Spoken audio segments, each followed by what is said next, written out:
मुल्क भर में आम इंतखाबात एक साथ होंगे या पंजाब और खैबर पख्तूनख्वा में इंतखाबात पहले होंगे या फिर सिर्फ पंजाब में इंतखाबात सबसे पहले होंगे। इस हवाले से इबहम दूर होने के बजाय मजीद बढ़ गया है। तहरीक इंसाफ और हुकूमत के दरमियान मुज़ाकरात के बाद और बढ़ गया है। खासतौर पर पंजाब में इंतखाबात की तारीख एक मौमा बनी हुई है। पहले गवर्नर पंजाब ने तारीख देने से इनकार किया, मामला लाहौर हाई कोर्ट में गया, वहाँ से यह मामला इलेक्शन कमीशन को भेजा गया, इलेक्शन कमीशन ने तारीख देने से इनकार कर दिया तो सदर मुमलिकत डॉक्टर आरिफ अलवी ने तारीख दे दी। अभी मामला लाहौर हाई कोर्ट में ही था कि चीफ जस्टिस उमरता बंदियाल ने जस्टिस एजाजुल अहसन और जस्टिस मज़ाहिर अली नकवी के कहने पर अज खुद नोटिस ले लिया। सुप्रीम कोर्ट में समाअत शुरू हो गई, तनाज़ात और एतराज़ात बढ़ते चले गए। 9 रुकनी बेंच 7 रुकनी हो गया, 7 रुकनी बेंच 5 रुकनी हो गया, 5 रुकनी बेंच 3 रुकनी हो गया और 3 रुकनी बेंच ने एक फैसला दे दिया और बाकी 4 जजेस ने अलग अलग नोट दे दिए। 3 रुकनी बेंच ने इलेक्शन कमीशन को पंजाब में इलेक्शन की तारीख देने का हुक्म दिया। इलेक्शन कमीशन ने सदर मुमलिकत की दी गई तारीख यानी 30 अप्रैल से इत्तफाक कर लिया, मगर उसके बाद से सुप्रीम कोर्ट, हुकूमत और पार्लियामेंट के दरमियान ये मामला अटका हुआ है। 3 रुकनी बेंच हुकूमत को फंड जारी करने का हुक्म देता है, हुकूमत पार्लियामेंट के पास चली जाती है और पार्लियामेंट इनकार कर देती है। सुप्रीम कोर्ट ने अज खुद ही तारीख 30 अप्रैल से बढ़ाकर 14 मई कर दी, मगर फंड जारी फिर भी नहीं हुए, जिस पर अदालत ने हुकूमत और तहरीक इंसाफ को मुज़ाकरात का मौका दिया। मुज़ाकरात के 3 अदवार हुए और आज ये पोजीशन है कि मामला सुलझने के बजाय मजीद उलझ गया है। कल रात मुज़ाकरात के बाद हुकूमत का दावा अलग है और तहरीक इंसाफ का दावा अलग है। कल रात मुज़ाकरात के तीसरे दौर के बाद हुकूमती कमेटी के रुकन इसहाक डार ने बताया था कि इलेक्शन कब हो, इस हवाले से दोनों इतराफ की अपनी अपनी तारीखें हैं, लचक आई है और अब उन्होंने भी अपनी क़यादत से बात करनी है और हमने भी करनी है।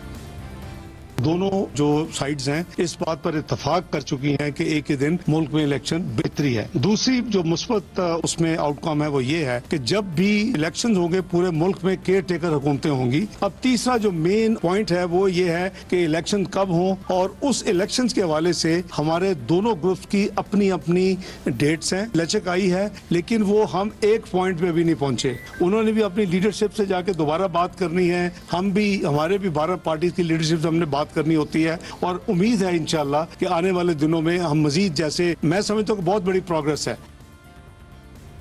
लेकिन इसके बाद तहरीक इंसाफ की कमेटी के रुकन शाह महमूद कुरैशी ने कहा कि असेंबलियों की तहलील और इलेक्शन की तारीख पर हमारा इत्तफाक नहीं हो सका। हमने फैसला किया है कि सुप्रीम कोर्ट में तहरीरी मौक़िफ़ पेश करेंगे। एक दिन की तजवीज़ कबूल की, हमने केयर टेकर सेटअप की जो ख्वाहिश है उसको तस्लीम किया। Dissolution and elections, holding of elections, इस पर हमारा इत्तफाक ना हो सका। हमने फैसला किया है कि हम सुप्रीम कोर्ट को अपना मौक़िफ़ इन राइटिंग बता देंगे कि हमने क्या किया और कहां कहां हमने लचक दिखाई। पेशरफ इन मुज़ाकरात में नहीं हो सकी। पंजाब के इलेक्शंस जो 14 तारीख है, जो उनका फैसला है, तहरीक इंसाफ चाहेगी इलेक्शंस 14 तारीख को करवा दिए जाएं। यानी तहरीक इंसाफ ने ना तो ये ऐलान किया कि मुज़ाकरात नाकाम हो गए हैं या ख़त्म हो गए हैं और ना ही खुलकर ये कहा है कि वो मज़ीद मुज़ाकरात नहीं करेगी, लेकिन ये ज़रूर कह दिया था कि सुप्रीम कोर्ट से रुजू करेंगे और आज तहरीक इंसाफ ने सुप्रीम कोर्ट से रुजू कर लिया है। तहरीक इंसाफ की मुज़ाकराती टीम की जानिब से सुप्रीम कोर्ट में बाज़ाब्ता दरख्वास्त दायर कर दी गई है, जिसमें कहा गया है कि सुप्रीम कोर्ट पंजाब में इंतखाबात के हवाले से 4 अप्रैल का हुक्मनामा मिनोअन नाफिज करवाए। मुअज़्ज़िज़ अदालत के फैसले की रोशनी में पंजाब में 14 मई को इंतखाबात करवाया जाए। तहरीक इंसाफ ने अदालत में करवाई गई यकीन दहानी की रोशनी में खुसूसी मुज़ाकराती कमेटी कायम की। तहरीक इंसाफ और PDM इत्तेहाद की मुज़ाकराती टीमों ने पूरी नेक नियति से 27, 28 अप्रैल और 2 मई को बातचीत की। फरीक़ैन के माबैन 3 नकात पर इत्तफाक़ राय हुआ। तहरीक इंसाफ ने मुल्क में एक ही दिन इंतखाबात करवाने के लिए 4 शराइत पेश की। तहरीक इंसाफ एक ही दिन इंतखाबात के लिए तैयार है, बशर्ते के कौमी सिंध और बलोचिस्तान असेंबलियों को 14 मई या इससे पहले तहलील कर दिया जाए।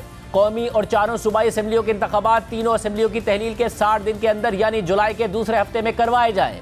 पंजाब और खैबर पख्तूनख्वा के इंतखाबात को 90 दिन की मुद्दत गुजर जाने के बाद एक आईनी तहफ़्फ़ुज़ फराहम किया जाए। इंतखाबात में ताख़ीर को आईनी तहफ़्फ़ुज़ फराहम करने के लिए तहरीक इंसाफ के अरकान वापस कौमी असम्बली में जाएंगे और इत्तफ़ाक़ राय से सिर्फ एक बार के लिए आईनी तरमीम की जाएगी। इन नकात पर मबनी एक तहरीरी मुआहिदा किया जाएगा जिसे अदालत उस्मा के सामने रखा जाएगा। तहरीक इंसाफ की दरख्वास्त में कहा गया है कि PDM इत्तेहाद ने हमारी इन तजावीज़ से इत्तफाक नहीं किया। PDM इत्तेहाद के मुताबिक कौमी सिंध और बलोचिस्तान असम्बलियाँ 30 जुलाई को तहलील की जाएंगी और इंतखाबात असम्बलियों की तहलील के 90 दिन के अंदर बैक वक्त अक्टूबर के पहले हफ्ते में मुनक़िद होंगे।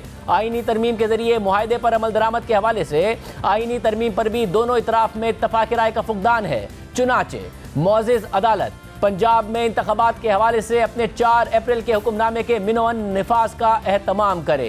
अब सूरत हाल यह है कि तहरीक इंसाफ ये मामला लेकर एक बार फिर सुप्रीम कोर्ट पहुंच गई है, जिसने 14 मई को पंजाब असेंबली के इंतखाबात कराने का हुक्म दे रखा है, लेकिन साथ ही मामले में इबाहम भी छोड़ दिया है। 27 अप्रैल की समाअत में चीफ जस्टिस उमर बंदियाल ने सियासी मुज़ाकरात की तजवीज़ दी थी और रिमार्क्स दिए थे कि इस हवाले से मुनासिब हुक्म जारी करेंगे, लेकिन आज तक वो हुक्म जारी नहीं हुआ है और ना ही केस की समाअत के लिए कोई तारीख मुकर्रर की गई है। 14 मई में अब सिर्फ 10 दिन रह गए हैं और कल इलेक्शन कमीशन सुप्रीम कोर्ट में जमा कराई गई रिपोर्ट में कह चुका है कि अब 14 मई को इंतखाबात मुमकिन नहीं है। सुप्रीम कोर्ट ने यह भी वाज़ेह कर रखा है कि इलेक्शन की तारीख देने का इख्तियार सिर्फ सुप्रीम कोर्ट को ही है, लेकिन आज इलेक्शन कमीशन ने अदालत का यह इख्तियार चैलेंज कर दिया है और पंजाब और खैबर पख्तूनख्वा में इलेक्शन की तारीखों पर नजरसानी दरख्वास्त दायर करते हुए सुप्रीम कोर्ट से इस्तदा कर दी है कि अदालत उज़्मा अपने 4 अप्रैल के फैसले पर नजरसानी करे। इंतखाबात की तारीख देने का इख्तियार अदलिया को हासिल नहीं है। आइन बनाने वालों ने अदलिया को यह हक नहीं दिया कि वो इंतखाबात के लिए तारीख दे। आइन पाकिस्तान ने इदारों के इख्तियारात को बिल्कुल वाज़ेह कर रखा है, इसलिए सुप्रीम कोर्ट ने पंजाब में इंतखाबात की तारीख देकर तयशुदा कानून को तब्दील किया। लिहाजा सुप्रीम कोर्ट पंजाब में इंतखाबात की तारीख देने की गलती को दुरुस्त करे। अब हुकूमत और इत्तेहादी जमातें मुज़ाकरात की मेज़ पर बैठी हैं, मगर तहरीक इंसाफ की डिमांड मानने को तैयार नहीं है और तहरीक इंसाफ सुप्रीम कोर्ट पहुंच गई है। अदालत खुद 14 मई की तारीख पर भी बज़िद है, मगर सियासी जमातों को मुज़ाकरात का कहकर खामोश भी है। साथ ही इलेक्शन कमीशन भी सुप्रीम कोर्ट पहुंच गया है कि अदालत इंतखाबात की तारीख दे ही नहीं सकती। इसके अलावा स्पीकर कौमी असम्बली ने साकिब निसार के बेटे की ऑडियो लीक की तहकीकात के लिए खुसूसी कमेटी कायम कर दी है और असलम भूतानी को इसका चेयरमैन मुकर्रर किया है। स्पीकर कौमी असम्बली के जारी करदा नोटिफिकेशन के मुताबिक कमेटी किसी भी तहकीकाती इदारे की मदद ले सकेगी। साथ ही नून लीग के रहनुमाओं मलिक अहमद खान और अता तारड़ ने इलेक्शन कमीशन में इमरान खान और साबिक चीफ जस्टिस साकिब निसार के खिलाफ रेफरेंस दायर कर दिया है। रेफरेंस इलेक्शन एक्ट 2017 और आइन के आर्टिकल 218(3) के तहत दायर किया गया है। रेफरेंस में दरख्वास्त की गई है कि पंजाब असेंबली के उम्मीदवारों से टिकट के बदले रिश्वत लेने के इल्जामात में कानूनी कार्रवाई की जाए और रेफरेंस के साथ साकिब निसार के बेटे नजम साकिब की ऑडियो लीक का मतन लगाया गया है और पीटीआई टिकट होल्डर्स की फहरिस्त देकर दस्तावेजात और रिकॉर्ड भी रेफरेंस का हिस्सा बनाया गया है। रेफरेंस के मुताबिक माली, इखलाकी, खुली करप्शन पर यह शिकायत दायर कर रहे हैं। पंजाब असेंबली के पार्टी इंतखाबी टिकटों की खरीदो फरोख्त जारी है। एक सियासी जमात ने कानून, इखलाकियात और जमहूरियत की धज्जियां उड़ाकर रख दी हैं। एक जमात पार्टी टिकटों में करप्शन करके सियासत का मुकद्दस शोभा गंदा कर रही है। इलेक्शन को जानवरों की खरीदारी बना दिया गया है। आइन, कानून, इलेक्शन एक्ट की खिलाफ वर्जी पर इलेक्शन कमीशन कार्रवाई करे, क्योंकि ऑडियो से मुल्जिम अबूजर को इमरान खान के पार्टी इंतखाबी टिकट देने से हकीकत साबित हो गई है। इस सारी सूरत पर बात करने के लिए हमने तहरीक इंसाफ के मुतअद्दिद रहनुमाओं को प्रोग्राम में शिरकत की दावत दी, मगर कोई नहीं आया, किसी ने जवाब नहीं दिया।